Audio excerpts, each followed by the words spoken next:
Recently, North Korea tested another intercontinental ballistic missile, an ICBM, and most people probably didn't know this. It was barely covered by the Western media, and even in South Korea, it mostly just brought a shrug. The US, Japan, and South Korea condemned the test, but didn't say anything that we hadn't heard many times before. It's hardly their fault. There's little we can do to stop North Korean missile testing. If there were, we would have done it before.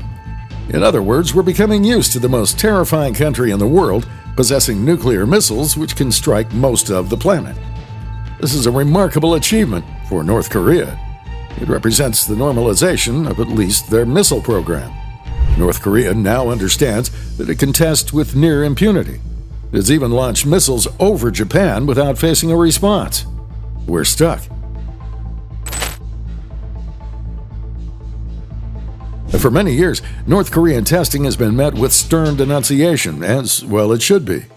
Democracies have placed sanctions on it, taken their concerns to the United Nations, which also sanctioned the North.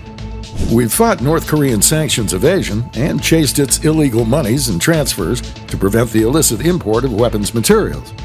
We've installed missile defense in Japan and South Korea and warned that North Korean nuclear use would bring fierce retaliation. Former U.S. President Donald Trump even negotiated with Kim to bring some controls to the program. But none of this worked. It seems very apparent now that Kim doesn't intend to sign a meaningful arms control accord and otherwise limit his weapons production. The outside world can rage and threaten, but barring the use of force, Kim seems likely to force upon us the acceptance of his nukes and missiles. This is remarkable for a country otherwise so weak. There is a model for this. Pakistan developed nuclear weapons in the late 1990s, and global opinion was initially very hostile. Hyperbolic analysts warned about nuclear war in Southeast Asia, and the U.S. government sanctioned Pakistan. Pakistan said little in response. Instead, it just hung on to its weapons and waited. In time, analysts forecasting doom were wrong and exhausted themselves. Events in world politics moved on, and Pakistan's weapons slowly slipped from the front pages.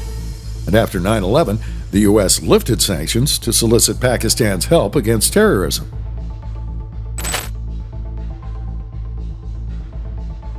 Waiting out world opinion. This will be harder for Kim. North Korea is a much greater global pariah than Pakistan ever was. But Pakistan showed how grudging acceptance by the rest of the world can be won. Just hang tough through the early storm of condemnation and criticism. Be responsible with the nukes and missiles. Do not sell or proliferate them. Eventually, the world moves on, if only out of sheer exhaustion, and everyone adapts. The North Korea version of the Pakistan track to acceptance is harder because of its political, i.e. Orwellian character, but also its opacity. North Korea has had nuclear weapons since 2006 and has tested missiles since the 1990s. Its program is frightening. We have only a poor sense of how North Korea is governed. Below the autocracy of Kim Jong-un himself, we have a weak grasp of how other players, his sister, the generals, the State Affairs Commission, and so on, interact.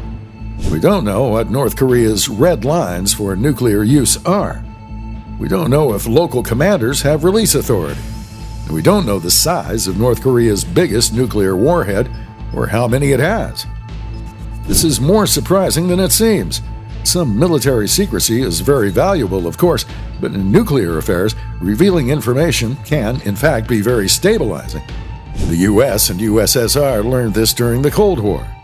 If each knew roughly what the other had, then each could be less paranoid. If my opponents had 1,000 warheads, not 10,000, then I don't need to build 10,000 myself. North Korea hasn't learned this lesson. Indeed, it's likely never to learn the value of nuclear transparency, as the country's internal culture is built on control and suspicion. This poor transparency will make the world's accommodation of North Korean missiles and nukes harder. Pakistan got de facto acceptance in just 5 years. North Korea will need much more. But given our poor response options to its programs, grudging acceptance is already happening. The opinions expressed in this editorial are those of the author, not necessarily of this presenter. I'm a paid announcer.